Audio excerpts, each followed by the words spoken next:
Here are 10 things that you need to know to run your Airbnb business in 2024. And for number 1, open your computer because we're going to find you money that Airbnb has not paid you yet. Go to Airbnb and open up your host profile.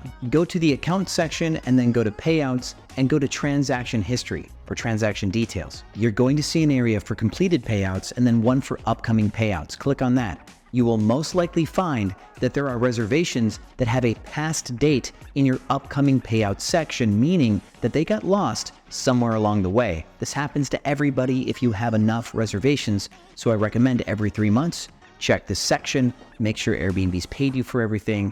I once found over $50,000 in this section. Number 2 is a guest messaging tip. Most hosts, they just talk too much and they say all of the wrong things. If you have automated messages, scheduled messages, house rules, anything that you always send guests, shorten those up please, so that way the guest doesn't have so much that they have to read before check-in. This also makes it more likely that they won't miss important stuff. Too much verbiage doesn't serve anybody, but if you are going to say anything at all, express some gratitude.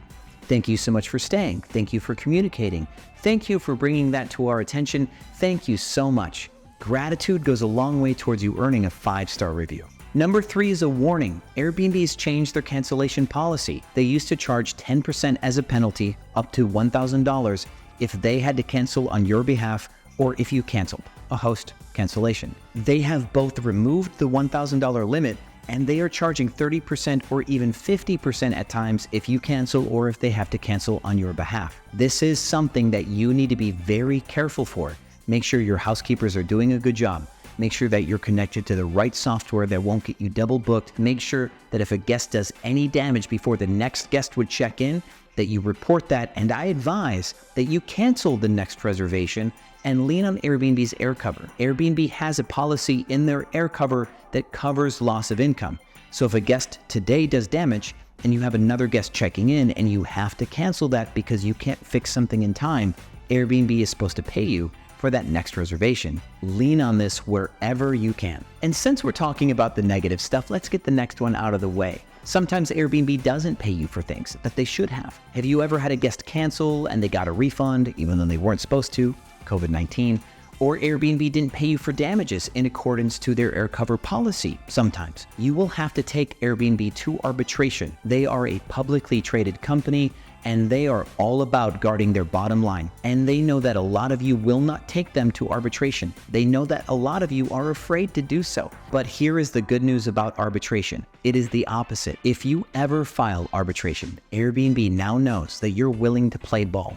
And the last thing they want is for you to file a lawsuit one day claiming that they retaliated against you because you filed an arbitration claim and won money from them and they want to remove you as a host without just cause. Because if they did that and you sued them and you won, Airbnb loses the privilege of arbitration. The way arbitration works is you spend $200 to file an arbitration claim. It can have as many claims in there as you like. All of your past COVID cancellations, every single time Airbnb gave a refund that they weren't supposed to, every single claim that Airbnb did not pay you full rent, all of them can go into that one $200 claim. And then from there, they defend it. But if they pay you for something, it's hush-hush.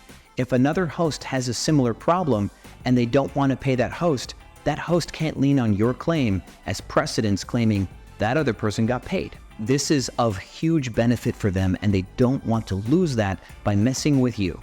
If they lost their ability to do arbitration across the board because they did something bad to you, that would be the most foolish thing that Airbnb has ever done in the history of everything. And number 5, you'll need to be back on your computer for this because Airbnb moved some settings. Your pricing and your availability settings are no longer on the profile for the listing, they're on the listing's calendar. This kind of does make sense because if you're looking at the calendar and you don't like the prices and you want to change the prices, you can just go to the right and change your base prices. That's really smart. It's also where you change check-in or check-out restrictions. It's where you change your multi-day discounts or your last-minute discounts. It's where you add rule sets. It's all going to be right there, and you should get used to using that stuff because this is a primary part of pricing strategy is working from your calendar. And while I have you on the Airbnb platform for number 6, let's switch to travel.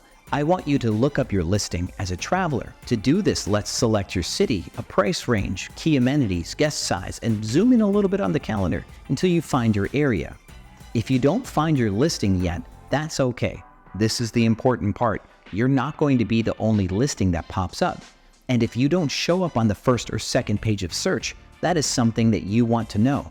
You want to know who is showing up before you. When you have availability and somebody else is getting shown, you want to know why. So look at your competition and start to take notes. Find out who your best performing competitors are. You can go on their calendar and see how booked they are. You can see what their prices are day to day. For weekends, you can see if they have a weekly discount, a 3-day minimum stay. You can see their reviews. You can see so much about a listing. I want you to make a habit of checking on your competition to see who's booked, who's not, who's good, who's not, because how you run your listing is going to be based on who's booked and who's not. If your best competition is booked and you're the only good listing left, you can raise your prices. If you're competing with some really good listings and you're running out of time, you're going to have to drop your prices. But you also may notice listings that are always getting booked might share a common amenity, which means you should pick that amenity up. Let's back out a little bit. Let's stop looking at 1 or 2 listings. Let's look at the market as a whole. The next thing you need to know is your market.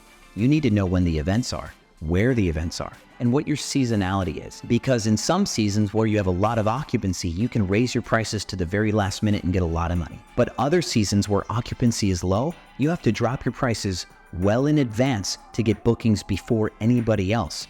There is a rule: be the last booked in peak season, be the first booked in slow season. And naturally, knowing when your events are will prevent you from having the same fiasco that one host had where somebody booked for Taylor Swift and then they wanted to triple their rate.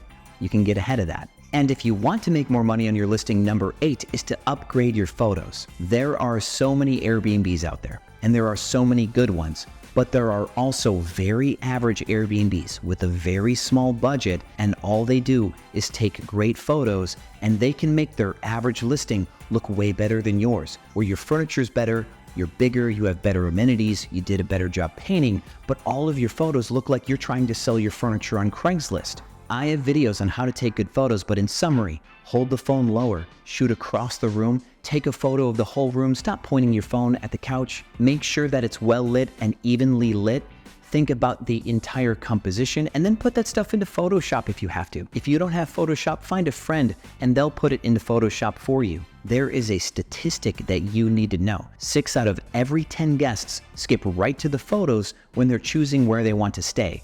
That is how important the photos are. That is the entirety of your marketing.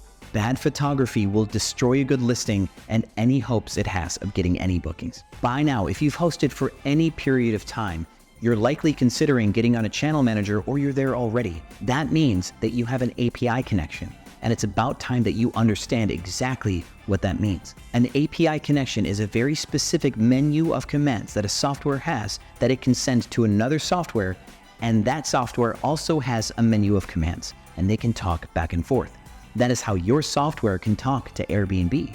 But what your software does when it talks to Airbnb is it takes control of your calendar. If you go to your calendar, you'll likely see that it's grayed out. You can't change the prices, you can't change your discounts, and you likely can no longer use rule sets. API connections come with restrictions, and they come with an elevated risk. If your software breaks and it affects the experience of a guest and Airbnb cancels on your behalf, they will still charge you that 30 or 50% because your software's bugs are your problem.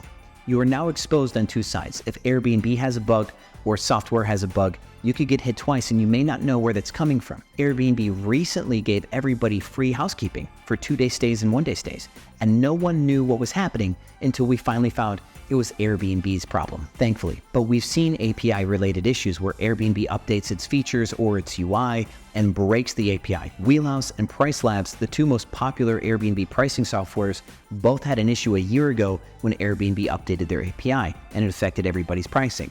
I'm just saying, be careful. And number 10, the big one for what you need to know to run your Airbnb business in 2024 is to grow your Airbnb business. And yes, I know I could not have picked a bigger cliche for this video, but everything that I've learned, every tip I've ever given you, every cool thing I've ever done has been through experience. And as you grow, you'll pick up new property types in new neighborhoods, you'll have new types of guests, you'll try new design, new pricing strategies. You will learn and grow in ways that I cannot teach you because experience is the best teacher. And on the other side of it all, once you've grown and you have more listings, you will have all of the advantages of scale. You've heard me talk about housekeeping, pricing strategy, automations.